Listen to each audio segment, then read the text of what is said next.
jatend piny Kenya William Ruto midhiambo manyoro nowuok e pacho kae mano kotudore kod ote mane ogol kanyo kod jaloso e lokar jot mano mar jatend piny Kenya Hussein Mohamed. Nowacho ni jatend piny Kenya William Ruto brobedo kawuok e pacho kodhiambo manyoro kendo bobedo kodhi e pinyno mar China. Limbe makama onyiso nang'o kata state visit makama onyiso nang'o kachako kodi Gordon Kachola en kaka jalony e weche tudruok pinje maoko.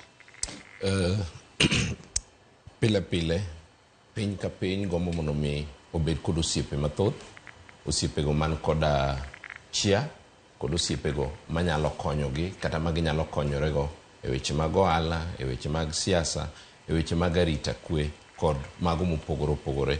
Omiyo ka ker owuok e pacho ka kodhi e piny mar China, gino maduong' matere en neno ni ere kaka onyalo bero osiep ma e kind Kenya gi China mondo mi gigo duto ma Kenya gombo mondo mi ochopi, nikech sasa ma utimo osiep nyaka ing'e ni kori chal nade.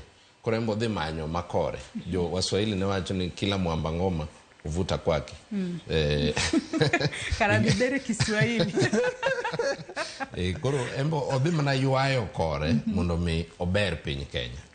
Mane gin mano monyiso limbe makamano. To ng'eni limbe makamae jatend piny timatima kose jatend piny mar China nyaka gwele mar mondo mi obi gibed piny gi por wach. Kose jatend piny ema seche moko ndikone to ng'isa ni ya wakatudore wang'e ni jatend piny no dhi e piny China mano higa mokalo.